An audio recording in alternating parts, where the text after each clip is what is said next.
And we are live. Hello, everyone. Happy Veterans Day to you all. And I just want to start this week's episode of the Burnt Rubber Racing Podcast off by saying thank you to all of the men and women out there who have served this great country. We wouldn't be here doing this show and anything else, honestly, that we do without you. Freedom is not free, and I don't think we can repay you, thank you enough. So thank you for your service on this Veterans Day and every day. With that, I am Henry John, and I am joined this week, as I always am, on Burt Rubber Racing by my co-host Zach McAdoo, who is over there nodding in agreement on the Veterans Day take. So I'm glad you did that at least. But you're like on your phone, like trying to act like Adam Schefter or something. What do you got? Breaking news for us? What's going on? No, I was just gonna text my mom say, tell me where my brother was because I'd probably go see him before he leaves tomorrow. That's a lot different than breaking news. Okay, never mind. Thought Odell might have switched to the Bills or something, but I guess we're good. He's going to the Rams. Zach, what are we gonna do today, man? We don't have a race to preview for the first time in since February. We're No, sitting here and we have got only recaps to do. We're the week after NASCAR Championship weekend. It was a memorable one, to say the least. We're looking forward to diving into all three championship races, breaking down what we saw in the highlights. But it's kind of sad, bittersweet. NASCAR is done until yeah, next year. it felt weird not having to do articles this week as I far as know. NASCAR. I have more free time, but that'll change next week when we get more ideas going and whatnot. But yeah, it's the first time that we don't have a NASCAR race this weekend since the Olympic break in July. So Yeah. July, August. So And we still had plenty more racing back during that Olympic break to look forward to, but now we got to wait a few months. I hey, hear there's you still though. Rallycross this weekend. Don't forget about them. Kyle Busch is running this week, It's true. IMSA championships what next Saturday. weekend, I believe. Is I it think it's this Saturday. Saturday? Yeah. Okay, so we got that too. So if you're into the sports car stuff, there's some action there for you. But no NASCAR. Then that's the big one. That's what we tend to cover here on the show. I'll say it was kind of a relief to have a lighter article load on my end this week, just knowing everything that's going on in football, college basketball starting. It's been a blur these last few weeks, and I've just had all I could do to get on the podcast with you here and keep up with things. But man, what a champ week it was! I think we got to go first to third here with our recaps, which is what we usually do anyway. Let's start with the NASCAR Cup Series. Um, Kyle Larson gets it done. I believe I'll raise my hand. I called it last week. He was my pick. I went the good guy route. You tried to go the heel route on me, and it came down to tenths of a second on the final pit stop. Kyle Larson install one after he won qualifying on Saturday, beats Denny Hamlin off pit road, and then You just did left what him in now? the dust pretty much on the final restart. That was that.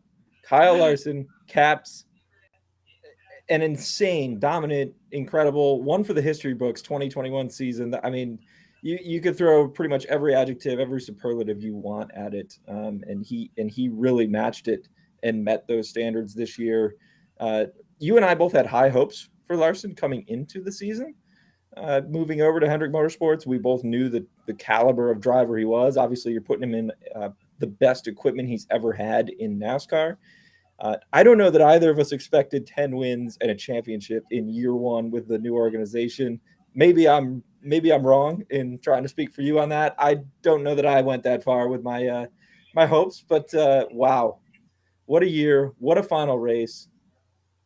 The floor is yours. Your initial reactions, your thoughts, whatever, however you want to start this. We can go in obviously without a preview to do this week, and we can dive into the races a little more too. But what do you Yeah, I think we got? should start. I think we should start with the championship, like you did. Yeah, Larson. I don't know how his pit crew did that.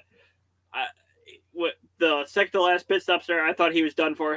Dropping to fourth in the championship. I was like, well, this is what NASCAR wanted. They wanted this format. Make sure that dominant cars like this don't just coast in Phoenix. But so they got what they wanted. But no, that pit crew stunned me with it gaining 3 spots in pit road there at the end. Amazing job by the five crew and Larson. I was afraid there for a couple laps because Truex was coming, but credit to him, he got it done. Caitlin Larson did her shotguns and yes. on the stage there. And according to Larson, she did 4 that night. So 4? Oh she my did 4 goodness. shotguns. Kyle Larson's got it all. He's got championship in the NASCAR Cup Series. He does nothing but win on dirt tracks. He's got a championship wife, championship kid. Unbelievable. He's got 2 of them. He's got 2 kids. Kids, sorry, yeah, plural. Wow. What a life this guy's living. Like you said, that final pit stop, making up for the second to last pit stop when Larson lost spots on pit road, really blew everyone away. We've talked about it on here before. I think specifically I remember discussing it with you around the All-Star race because of the timed pit crew competition where they won the bonus money. You I remember before going into the race, you were like, Hendrick Motorsports, one of those teams is going to win this. Hendrick always has the best pit crews. When they needed to, in the heat of the moment, they stepped up and delivered. 11.5 seconds was the timing of that last pit stop. And Denny Hamlin's crew, who was also a championship winning pit crew the night before, which we'll get to, 11.8 for him. So that JGR crew definitely did their job on that last stop too, and it still wasn't enough. That stop was absolutely insane by the 5 team. Supposedly the second to last pit stop on Stacking Pennies, they were talking about it, but the 5 team made 2 adjustments. They adjusted both sides of the car, and so that's why it took a little longer. Doing a double adjustment like that, obviously, but Cliff Daniels got him out of the way on that pit stop. Which that's the other element here. You have shout out Cliff Daniels. I'm gonna shout out the whole 5 crew. Look at last year. Last year they were a wreck at Darlington away. They were I'm gonna say false COVID test. False positive COVID test at Indianapolis away. They were just points away from getting into the playoffs with Jimmy Johnson last year. Going from being out of the playoffs to this, I mean, it just tells you where Hendrick is as a team, and credit to them. They're good. They're really good, and they're not going away either, Zach. They've got 3 of the youngest drivers in the sport, 3 of the most talented drivers in the sport. HMS is here to stay. I think Kyle Larson's here to stay too. The way this bunch looked this year, boy, oh boy. Any other thoughts on the championship itself?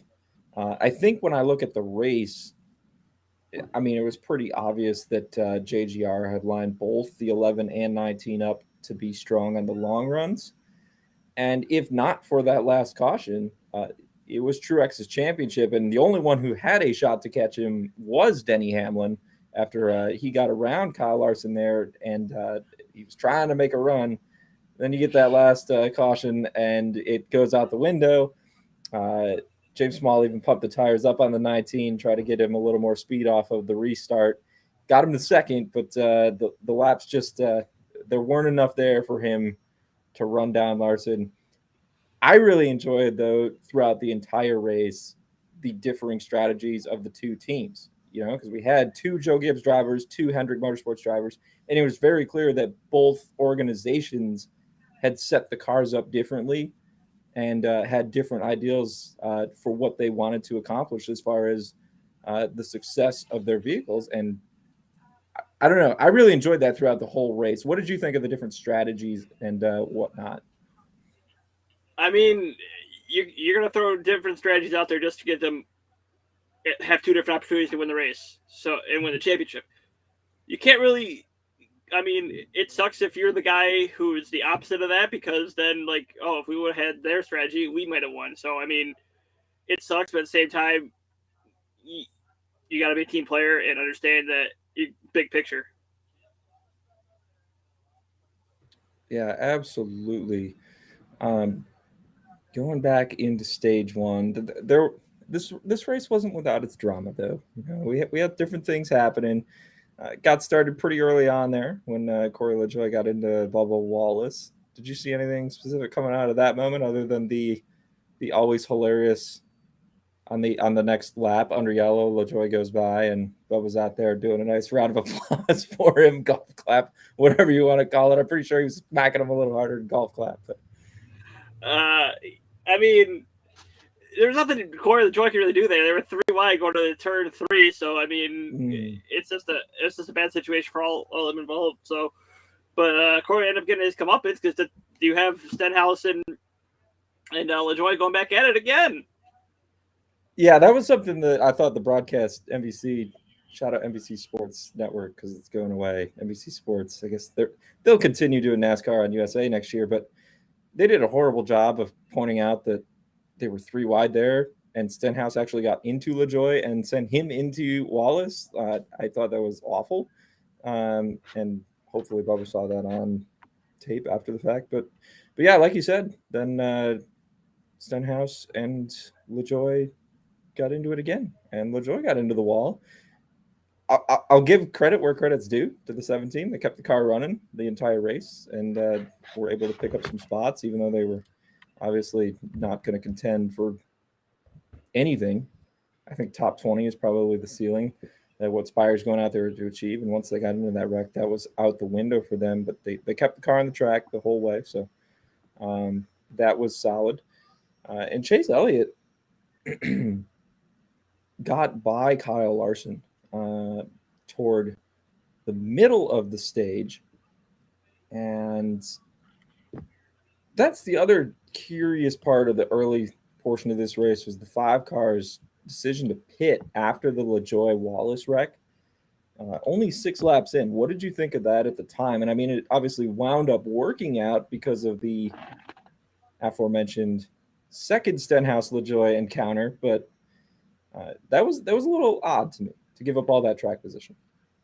I didn't understand it. I mean, I was in the middle of making my dinner at that point, so I kind of missed watching him going up pit road. But I would come back, I was like, "Why did Larson pit? Like that makes no sense." Track position, really, I guess, is the only thing you can really come up with. But I mean, it worked out in the end, so it doesn't matter. Yeah, no, hindsight's 2020. I guess we can question it all we want, but worked out fine for Cliff Daniels. The rest of the field pitted after that second caution, and then Martin Truex Jr. was able to get by Ryan Blaney, along with Kevin Harvick, who somebody said he was going to show up at Phoenix. Maybe more than one of us. I can't remember. Were you on my bandwagon with that? Yeah. You were? Okay. But the stats said it all for Kevin Harvick. Average finish of like 5.0 in the last 7 races since 2018 at Phoenix. And he did show up. He wanted to get that win. Just didn't quite have the speed in the end. But early on, he was up front battling Truex for the lead after they got by Blaney, who stayed out. But Truex, best long-run car all afternoon by far. He would pull away and get the stage 1 win. That took us to stage 2.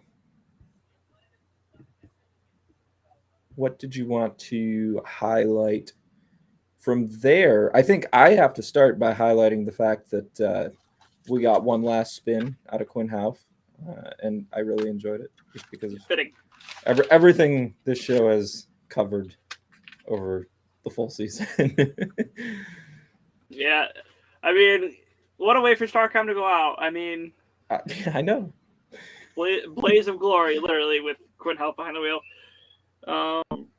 Besides the Houff, Chase Briscoe, I was high on him and LaJoy last week, and sure enough, both of them got into trouble early in the race. I mean, my picks, I had Larson, I had Truex, I had Kyle Busch. All 3 of them finished top 10. You think if they could have just at least ran their own race and not had any problems, they would have been fine. But nope, they're gonna wreck out and screw me. So, of course, happy championship week to you, Zach. Yeah. Let's see here. The other thing that I guess we could mention from stage 2 was after the Briscoe wreck, we had Tyler Reddick, Kurt Busch, I think Alex Bowman, and Suarez. There's one other car. Who was it? Suarez. Okay, yeah, Daniel Suarez. They all stayed out, and they sunk back very quickly at that point. Kurt Busch was able to hang on for a while, but I was surprised at how fast Reddick fell back. Talking about the speed that the 8 cars had throughout the playoffs, even after he was eliminated. He couldn't make it stick, though, on the older tires with freshly pitted cars, new tires lined up behind him. Yeah, it just seemed after that Reddick couldn't rebound there, and it sucked for me because I'm, as we all know, a fan. But it just new tires definitely played advantage there. I dare say so. And then, of course, Larson got by Elliott to get the stage 2 win. That took us into the final stage where Chase Elliott got the lead from Kyle Larson early in the run, but then we got yet one more final spin from Anthony Alfredo, who has been another popular driver on burnt rubber racing throughout the year. Now, this one wasn't his fault. He did have a tire go down, got hard into the wall, but oh no, I just you're wagging the finger. No, I was just trying to remember. When we were at Watkins Glen, did we make a bet that it was either Anthony Alfredo or Quinn Half that was going to bring out the first caution? And here they are bringing out 2 separate cautions in their both their final races, potentially in the Cup Series. Yeah, spoiler alert right there for you. So that's some news. Front Row Motorsports is not bringing Anthony Alfredo back in the number 38 next year. They're going to field 2 Cup Series cars again next year. Michael McDowell is going to continue driving the 34. The number 38 has been vacated. So a little something there for you. But yeah, I feel like what a way to bookend some of the laughs we've had on this show in the final race with Half and Alfredo. Now who's going to be our typical caution, guys? Cody Ware's getting better. We can't make fun of him anymore. Is he? Sure. He's not winning a race, but I mean, he's still better. I'm sure there will be new ones to come along. Watch him go out and win the Daytona 500 now. Because I just said that. I would die. Oh my god! I think a lot of NASCAR fans. I can't make this joke anymore. Dang it! Keep going. A lot of people were upset when Michael McDowell won. If Cody Ware wins, can you imagine? Holy cow! Okay, I'm going to say it anyways because. So remember when John West Townley won his race? Everyone thought the NASCAR world was going to end because he finally got it done. Do you think NASCAR world would end if Cody Ware got it done? In Cup Series, yes. If he does it in the trucks like John West Townley, then I don't think. Yeah. If John West Townley were to win now, which that's not happening, but if John West Townley were to win in today's day and age, Twitter would explode. I think you're definitely right with that one. The Alfredo caution, going back to the race here, was interesting, though, because Martin Truex Jr. was on pit road. He got back to the start-finish line before the slowed-down leader, Chase Elliott, got there. That wound up being a break for him, being on pit road, even though he pitted earlier than the other cars, and he was able to restart out in front of the field. So that right there was the break the 19 team needed, I think, to get out in the clean air, have a good restart, and then just pull away. Because as the run goes on, this was the story all day long. The 19 car was just putting distance on everyone. And that's exactly what was happening. I think Denny Hamlin may have had a chance to run him down after he got by the 5 and the 9, but that was going to be tight. And it seemed like Truex would have been able to hold him off just based on the amount of laps we had left. But then, luckily for HMS and their little short run strategy they were playing in this championship race, Motorsports Business Management was there, and they had 2 cars in the race. And Timmy Hill was already out of the race, but David Starr was not. And David Starr's brake rotor exploded, and we get a caution. Coming from a guy who went off on David Starr earlier this year. Holy crap, you redeemed yourself, buddy. Way to go. Way to break a brake line and save Kyle Larson so I didn't have to watch Martin Truex Jr. go and win. No. I was thinking Denny Hamlin come back and win. But I don't think he's getting there. I think Truex. I'm a Larson guy too. I would have been totally fine with Truex, but I just want to call you out. You're incorrect on that one. No, Truex is gone. I don't think Hamlin's getting him. Yeah, I was getting pretty excited actually. But I wound up being excited anyway because Kyle Larson's pit crew redeemed themselves, like we already mentioned on that last stop. 11.5 seconds, gets out in front of the 11, leaves them in the dust on the restart. And holds off Truex to finish off the Larson Redemption Tour. Can we trademark that? The Kyle Larson's Redemption Tour, sell them t-shirts? Does anyone is that a thing, or did you make that up? I'm pretty sure I made it up. Unless we can definitely get on that. I will talk to Brunner. Now people are going to sell. There will be a shirt. There needs to be, and I want a cut of that. It's gonna happen. All right. I want to cut the Krakens too because I started that. I'm sure I started quote unquote that. Yeah, but we're not a hockey show, so I don't know that we'll go far. But I've been saying, I've been saying Kraken though. It's bullshit. I have to give you some more props though here, Zach. Do you have the video? Do you turn our attention? Do you want me to pull it up? I just sent it to you on Twitter. Okay. So do you want me to do it? Because I still have Twitter up.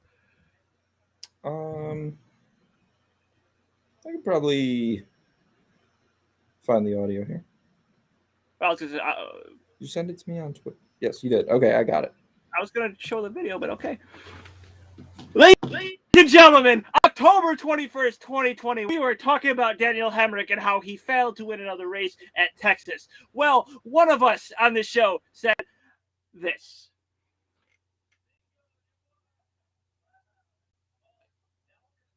I had a good intro and he just ruined it.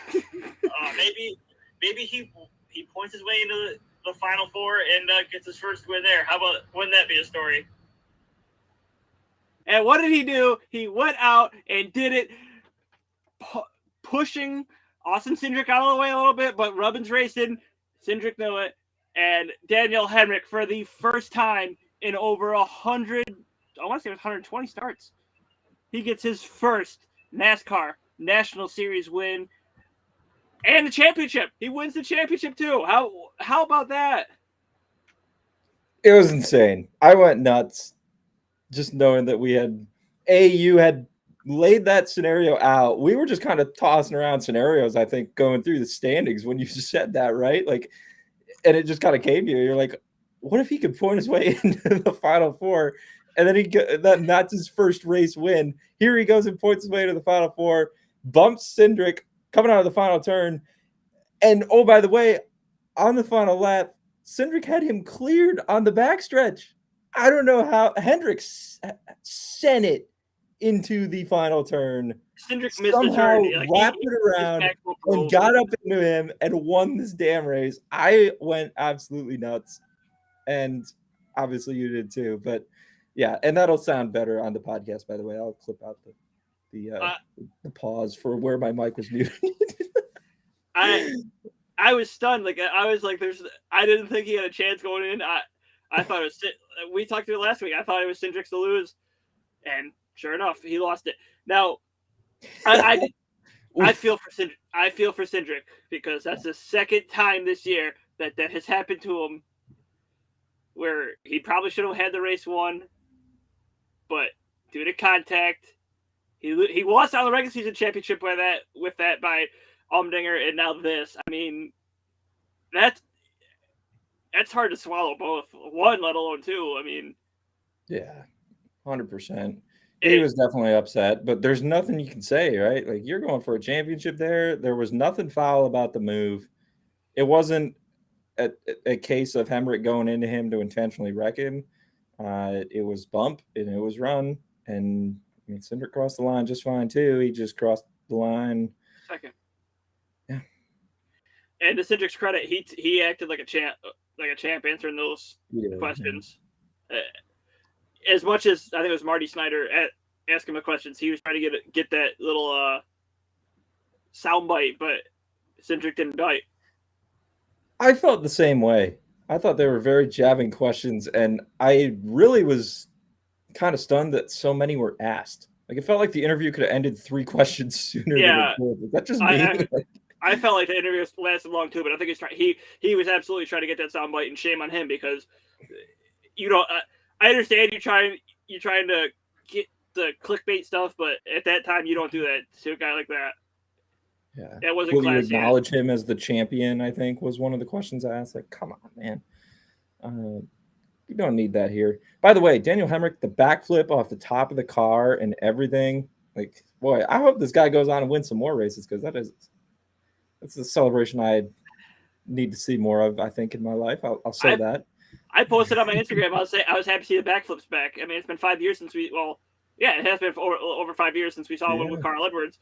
I can't tell you when the last time it was because it wasn't during Edwards' last win because that was during a rain delay and he didn't go back out and do it during a rain delay because it's wet. But I can't. It'd be before then. I don't remember when it was, but good to see it back.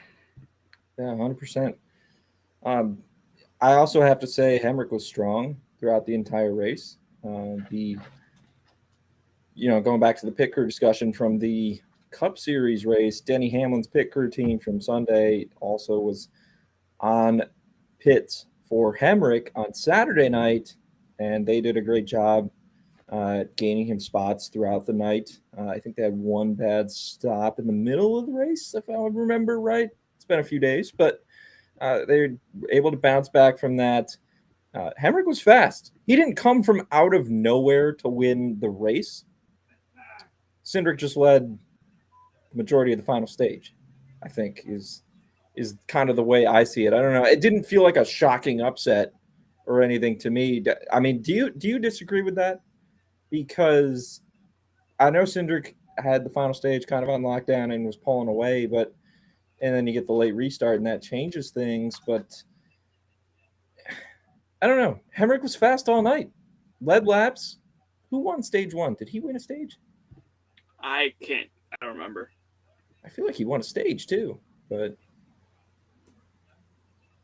yeah, he and then obviously John Hunter Nemechek was driving 54. Both those Gibbs cars were fast. Harrison Burton wound up 3rd, so he was fast. Gibbs came to play in this race. Brandon Jones was also 7th, and Nemechek wound up 6th. So all 4 Gibbs cars top 7 in the Xfinity Championship race. That's the big finish there is Hemrick. Do you agree with me though? It didn't really feel like a true. He came from out of nowhere in that race. It felt like an underdog story, though, because it was his first win ever, and to do it in that scenario was just incredible. I mean, if you look back, he was a plus 375, 325, one of the two, going into the race last week. So he was absolutely the long shot there compared to the other 3. Mm-hmm. I mean, he was there all night. He wasn't the top guy, I want to say. I think it was like another domination by Cindric. Allmendinger could not get the balance of the car right at all. I mean, he was even in qualifying, he was bad. Maybe a little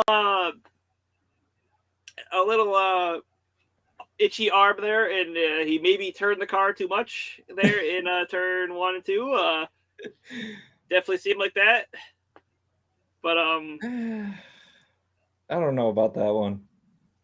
There were clearly issues going on with that tire, so yeah, it's they pointed them out on the broadcast, didn't they? Where the holes were, So, but it's definitely up for debate there.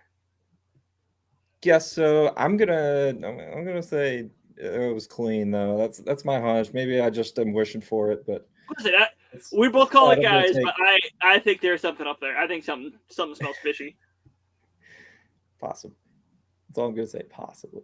That was the other really obviously big storyline from that race, is the fact that Allmendinger just really did not contend at all. Pretty surprising for the season they had, regular season points championship. But you and I did talk about that last week when we kind of gave our picks and stuff for the race. They pretty much coasted through the playoffs. They had such a big points lead, both he and Cindric. Once the Xfinity Series playoffs started, you kind of knew that both the 16 and 22 were going to be in the championship 4 just because of how the points were. They didn't have to do anything for the last few weeks. Maybe they got a little rusty. I don't know. Do you think that's possible? Maybe. I mean, I don't think so. I think at the same time, they were probably prepared. You can say they coasted, but at the same time, if they're going to coast, they probably should have their Phoenix car prepared. Because if you feel like you're going to make it in Phoenix, yes, that car should be absolutely ready to go. Especially with you having two cars potentially that could point their way in or get into the Final Four, with Haley also being there, especially in the last round, because all three of them did make the playoffs at the start. Yeah. And the issues weren't necessarily colleague-wide Saturday night either, because Haley wound up top 5. So it was just kind of mind-boggling to see Allmendinger struggle like that. We also got to mention Noah Gregson, the other 25% of the championship 4. He made an incredible run on that restart where he just stayed in the middle and everyone kind of fanned out around him, and he just picked up a ton of spots, and the caution came right back out, and he restarted like 7 spots higher, it felt like, than where he was after a bad pit stop or a penalty or something that had set him back in the field. He made a couple of different runs throughout the night, just could never make it stick. Sending it into the wall at one point coming out of turns 3 and 4 was interesting, when he thought he could make a run on the high side and just floored it, and I guess forgot that there was a turn there. I don't know. But, Gregson's aggressive. It was entertaining to watch. I will say that. I know you're a Gregson guy, but I think you and I both going into this race, it kind of felt like he was facing an uphill battle just given the heavyweights he was up against here. Yeah, I'm sorry. I'm paying attention. I'm just trying to set up my phone. It's new, so. But, yeah. Okay, Gregson definitely. He had a shot there. I thought he was catching him late in the race. I mean, he was there in third, but a little too high in turn 3. Put him in the wall. Definitely screwed up his race, and it cost him.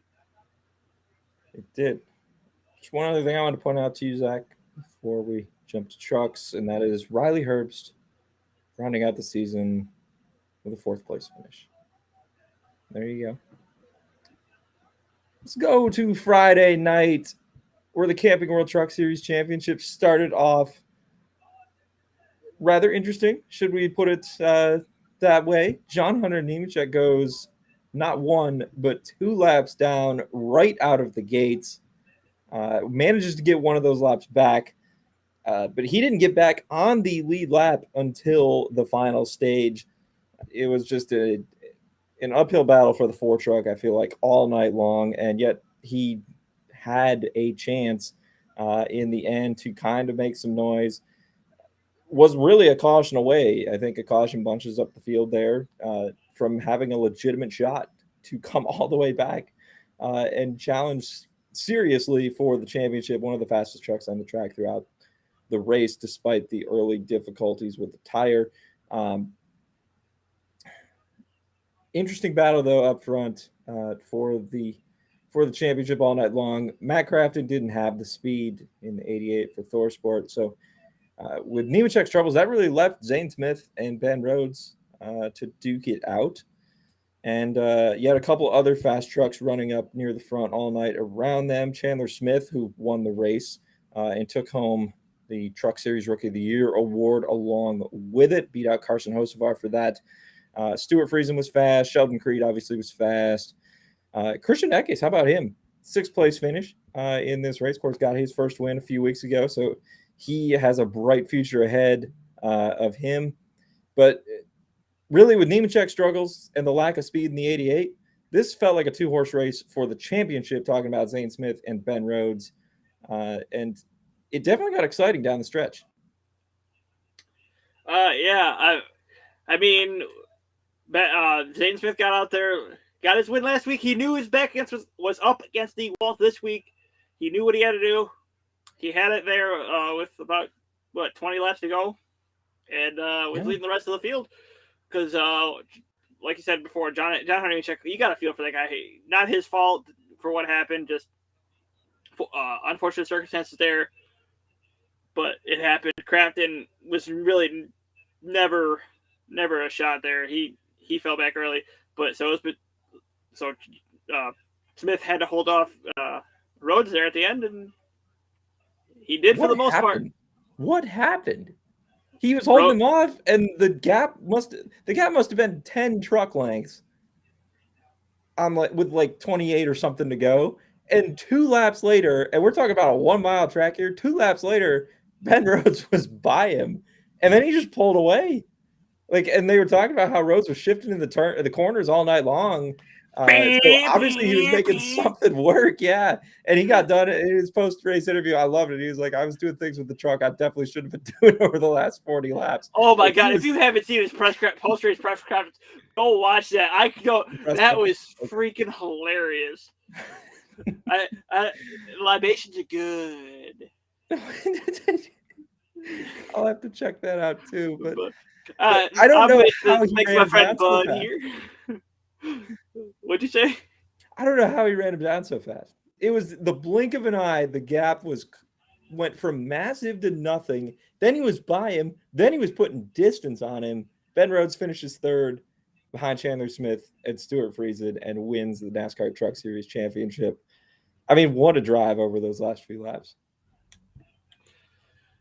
Yeah, I was happy to see it. I was all prepared to spend some money on some merch because I wanted the towel he had, but guess what? They don't sell. They don't sell those towels, and I'm kind of upset. But NASCAR, get on that, please. Are you sure about that? I went to NASCARshop.com, and the only things they had was like championship T-shirt and diecast. I'll have to double check that too because somebody's got to get a Kyle Larson flag. But I'm pretty No, sure that's probably up because it's Cup, but for trucks, I don't think they have it. Right. No, I'm gonna go get it, but I feel like they said they were gonna have everything. I don't know. Maybe. At any rate, Ben Rhodes started the year off with a win in the first race at Daytona, won the next race on the road course at Daytona, and now here he is, a champion. And I think, they were talking about it Friday night during and both after the race. Just the growth and maturity for him. He's always had the talent, and now that he's, kind of taking that next step, he's dangerous moving forward. Yeah, but you're talking about Rhodes, right? You said Rhodes? Yes. Yeah, Rhodes said he's not leaving ThorSport. He's got a good owners in Sandusky, Ohio. I was trying to think of where it was, and so he's not going anywhere right now. He said, which kind of sucks. I'd love to see him in the Xfinity Series, but you know what? It is what it is. And what the hell? So yeah, I mean, Rhodes gonna be there. Sorry, I'm trying to transfer my stuff over. It's during the show. You're killing me. I'm sorry. What else we got to point out here from Championship Weekend? That kind of takes us through all three races. Good stuff in all of them. Definitely was a memorable one.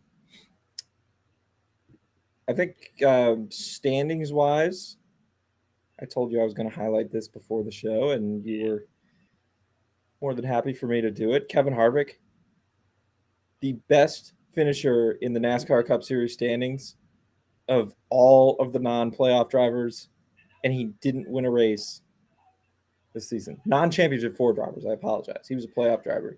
Finishes 5th in the standings. He didn't win a freaking race. One spot behind Mr. Merry Offseason and Happy Christmas. Yeah, who faded on that final restart and finished 5th. He couldn't even finish top 4. He's the only championship 4 driver to let him down. Oof! Oof! Oh, crap. Yeah. Anything else you want to point out from these standings?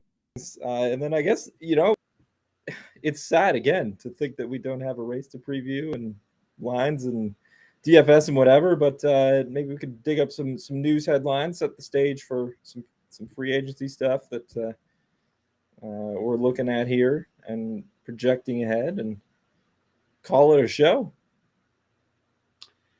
All right, we said it's news time. Okay, we're ready here. We already discussed. Anthony Alfredo, he's getting the boot from the 38. We don't know who's gonna get there, but which I know you're very disappointed about. Yeah, what a shame. I like my weekly cautions. Dodge maybe returning to NASCAR sooner than originally thought. Who called it? Who called it? Uh, I told you, and you said I was reading fake headlines. I didn't think they were going to come back. Bring him back, baby. I need some more Ram in this sport. You need that Dodge Ram 1400. Good God. Yeah. But, yeah. So then we have Dave Ellens, crew chief of Noah. He's going to go up to Cup, and he will be the crew chief of the 43. I think it's a good call. I mean, look at what the 9 car did late in the year after what? He didn't get a win until Darlington, I think. Darlington was his first win, and then Richmond, and then Martinsville. So, I mean, that could help the 43 out a lot, I think, going forward. DC Solar, the Jeffrey Karpoff, the former sponsor for Chip Ganassi teams, which, by the way, we didn't even talk about that. CGR's going away, too. They're gone. That was their final race, too. Yeah. Oh, we didn't even mention that. Where did... Dang, they didn't even get a top 10. Kurt Busch faded. Did he fade that far? 16th, and Chastain was 14th. Oh. Chip Ganassi Racing is no more in NASCAR, at least for now. So That's sad to think. it is sad, but I think both Busch and Chastain exciting opportunities ahead. Pour some out for yeah, there we go. I didn't mean to actually do it. Well, you did. Oh my God, You're thirsty? I'm not drinking out of the cockpit. Anyways, Jeffrey Karpoff sentenced to 13 years in prison for what he did with DC Solar. If you don't know about that, go look it up. It's some messed up stuff that they did. And then we have the Clash format, the Busch Light Clash at the Coliseum. Their format's announced, which I don't know if you saw. The heat races, the last chance qualifiers are going to be on Fox. It will switch when the race starts. It will switch to FS1 for the actual Clash. Huh? Yeah. Yo, this thing is so stupid. I'm not watching. Yeah. It's one of those things. You're gonna watch it. You're gonna like it. Shut up. No, I'm not watching NASCAR in a football stadium in Los Angeles. You're gonna watch a Pro Bowl instead. Is it the same week? Yeah, I'm pretty sure it's week 4. Maybe I will, Zach. Oh my God. Follow me on Twitter for your live Pro Bowl updates. You can follow McAdoo for anything you want to know about Busch Clash in Los Angeles. Give me a break. I've hated this thing from the start. I'm not a fan of it either, but it's still a short track. I don't think they should be going to LA, but we gotta support at Daytona, where it's always been, and where they don't want to, because of what happened in 2020. They don't want to do the Clash again because everyone felt like they didn't know how to drive. I think wherever, like, you had Denny Hamlin with a damaged car push Eric Jones with a damaged car for the win with like 5 cars running at the finish. I think that's why, but that's stupid if that's the reason why. Yeah. But I would rather see it on the Daytona road course than in a football stadium in Los Angeles, California. Still. What other headlines you got, please? Enough. That is it. All right. Pro Bowl updates coming in February from me. I'm covering game head to tail. We still have like 10 weeks before the Pro Bowl. Pro Bowl voting you just got me excited about it. I don't have to worry about finding something to watch that night. Don't have to watch the Clash. And now you have to change your channel too. The Pro Bowl will be on one channel. You're going to have to change yours between qualifying and the race to go from the big network to the small network. How does that make you feel, Zach? Listen, I'm going to question it all winter. But when it comes to time, I'll still be. My butt will still be in one of my chairs. Kicks off with the duels and the 500. Qualifying. They have qualifying for the 500. You do know that, right? But I don't like how the week the duels. You have a week off. No, they're still qualifying for the 500. They're still both qualifying. Yeah. Qualifying's coming back next year. They're bud. It's back. Okay. All right. And they qualified for the pole this year, anyways. Did they? For the 500. That just flew right over my head then. Whoops. Yeah, see who pays attention to the NASCAR more. Actually, it didn't probably at the time, but it's just been a long season. Wow. Okay. How about some free agent discussion here? Obviously, most of silly season, it feels like at this point has. Yeah, the good cars are gone at this point. Yeah, your power rides are gone. Your new teams mostly filled. Okay, hold on. Before there's one more we do want to bring up with Matty D. What? He apologized for his "Let's Go Brandon" quip before getting in the car for qualifying, saying God gave him guilt. What do you think Guilt about is that? self-inflicted. Yeah, well, he said God gave him guilt for saying "Let's Go Brandon." What's wrong with Brandon Brown? I was happy he won too. Don't play coy. Don't. We both know what it means. They know what it means. All right. If you don't know what "Let's Go Brandon" means at this point, let's go Brandon. You live under a rock. Maybe I do. How do you know? You don't know me, Zach. I've been to your house. Don't. You can't give that. Ooh, that's true. I don't know where he lives to return the favor. Like we were saying, I don't stalk him. I do not stalk him. That's not where he's getting at. No. Or does he? The good rides are gone. You got Austin Stuart coming up from Xfinity to drive the number 2 for Team Penske next year at the Cup level.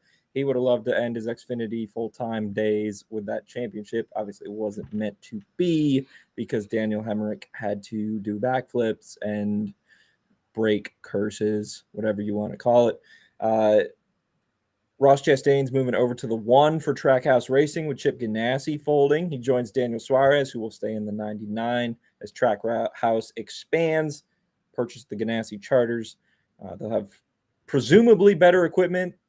Would you attribute Trackhouse taking over CGR's NASCAR operation to better equipment, better performance out of that team next year, also being in year 2? Or do you think maybe more of the same? What's your gut feeling on that? I think that Trackhouse will be a better team. They'll have the experience of this year. Plus, they'll have.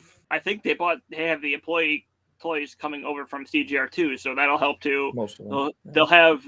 I think CGR definitely had better equipment than Trackhouse. They'll get that too. The only thing that they didn't buy was the garage from Chip Ganassi, which they're just going to release from whoever bought it.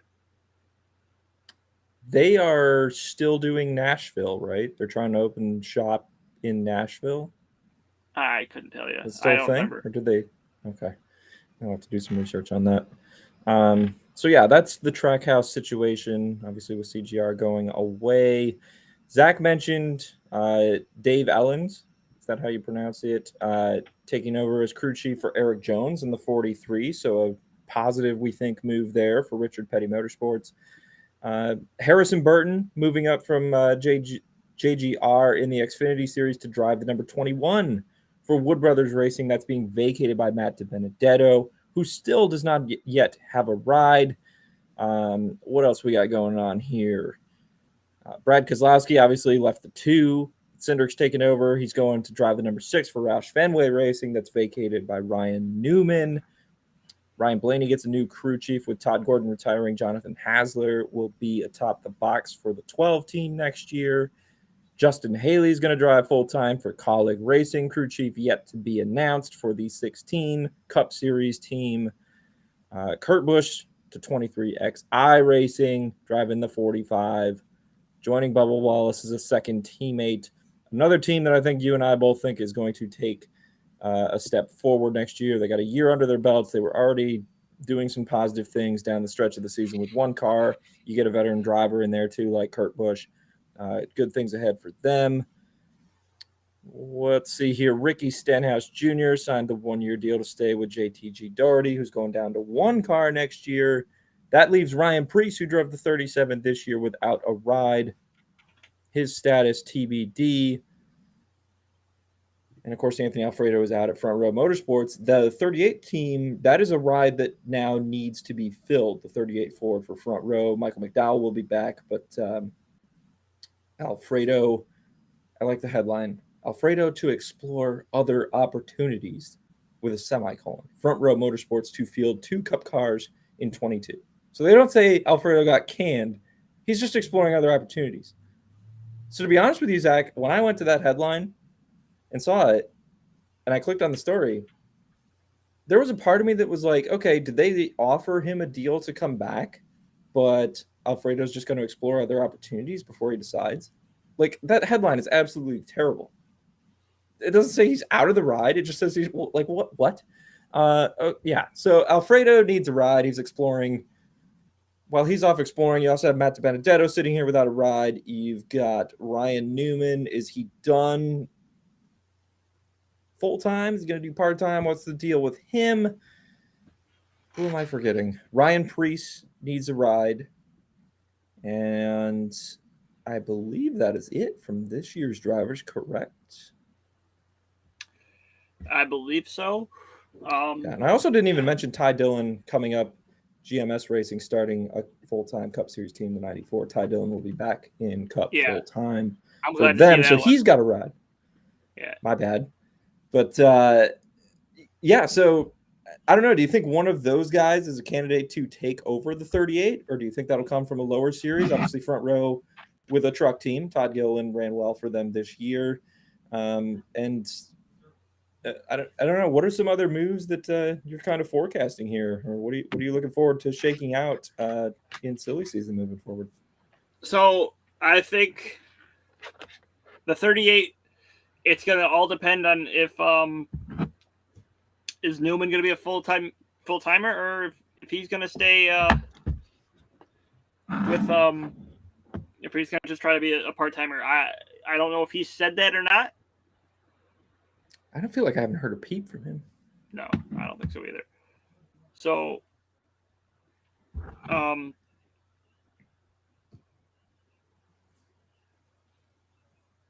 sorry, I'm trying to read what my phone's trying to say. I think if Newman stays full time, he's going to get to 38. If not, they might try to get Matt DiBenedetto. Maybe as long as like he didn't tick off everyone, it seems there. All he said was "Let's go, Brandon." I don't get it, but whatever. What are you thinking for Ryan Preece? Is he destined to drop down? Is he just going back to dirt? Also, what do you think for Anthony Alfredo? Like, what might he be exploring? Is Quinn Houff going to be back on a part-time basis? I have no idea at this point. I don't think you'll ever see Houff, or maybe you might see Alfredo again, but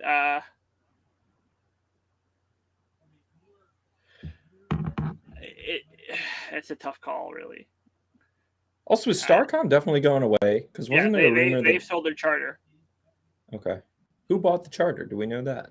I saw it, but I didn't see who it was. Let me look here. But I don't know. But did you see that the charters were going for $12 million? That's what like they said they were worth. That's insane, dude. And Colleague got theirs for $10 million, so it's almost a steal at this point. Yeah, really. Doesn't surprise me that Matt Colleague could pull that off.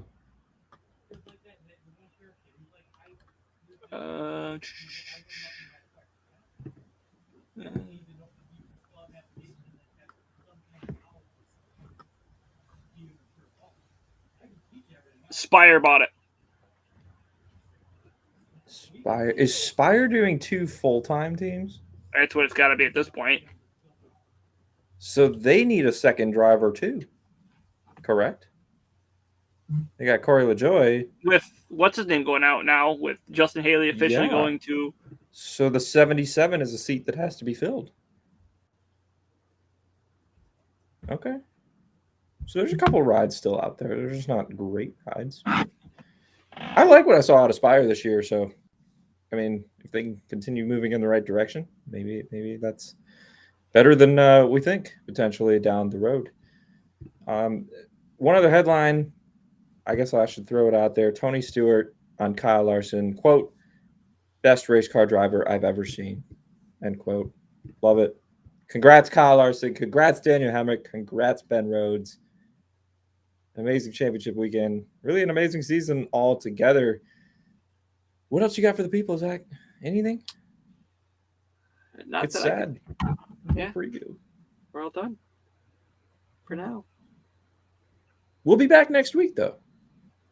Yeah, Because we've got a season awards episode of Burnt Rubber Racing. We're still seeing if we can't get a guest host on here to host the first annual Burnt Rubber Racing season award show. Got some candidates in the works, so we'll see what we can do. But yeah, we'll be handing out some serious awards based on stats and performances and whatnot from the season. We'll be handing out some. I mean, I think they're serious as far as the podcast is concerned. Some people might think they're silly, but they're not silly to me. Definitely won't be silly to Zach. We'll be handing out some of our own unique awards too. We'll call them unique. How's that? Some serious awards, some unique awards. So make sure you tune in for that. That'll be our final episode for season 1 of Burnt Rubber Racing, though. So it's sad to say goodbye, but we're thrilled to have completed the season and thrilled to be coming back next year and to keep growing and expanding, and should have some new artwork and everything. So it's good stuff. Zach, again, thank you for doing this with me all year. It's been a blast, man. Yeah. I mean, we'll save the teary goodbyes, the real tears for next week. How's that? Yeah, we still got one more. Sounds a lot better. All right. I guess that'll do it. Did you want to do the signature ending? Okay, crackhead ending here. Let's go. Subscribe at Apple's podcast. Follow on Spotify, Google Podcasts. Do whatever you have to do on iHeartRadio, Spreaker. Subscribe to us at Flurry Sports here since you're watching. There are no more articles, but if you want to go back and recap what we wrote about earlier this year, we have our little NASCAR section on flurrysports.org. You and I need to make a pact right now. For everyone who's been following us, we got to keep the NASCAR section trending. Let's combine for 1 or 2 columns a week during the off season, even if it's stupid stuff. We got to put something out, right? I have an idea. We'll talk about it after the show here. Yeah. All right. I'm definitely. I when you head over to that little Flurry Sports NASCAR section, I'm working on a best moments of the season in all racing, actually. So there will be some IndyCar in there, along with mostly NASCAR, obviously. But so does my calling of check the that Indy out. 500 and or Xfinity Series championship count? Maybe if you're nice, I'll even put the video in there. Sorry to interrupt the crackhead ending. Just wanted to say there is fresh content coming. Probably I think I'll get it done tomorrow and in there, so you can check that out. And then you ruined the fast ending. Come on. We'll keep putting at least something out each week for you. Follow us at Burnt Rubber Racing on Twitter, at ZT McAdoo, at HankTimeHenry. Yeah. If you really want to follow me, it's dangerous. Yeah, he's such a bad guy. His Twitter thoughts are wrong. LeBron James. I canceled LeBron James last night. Look at Babylon B. They did way better, but we can't talk about that on air. I think that's it. Let's go, Brandon. That's it? Yeah, I believe that's it. So let's go, Brandon. Okay, that's it. We'll be back with the award show next week. Thank you for listening, everyone. Make sure you follow and subscribe. We'll talk to you then. Have a good one. Enjoy that IMSA Sports Car Championship, since we need some racing this weekend, right? Yeah, IMSA. Tune in. We'll see you.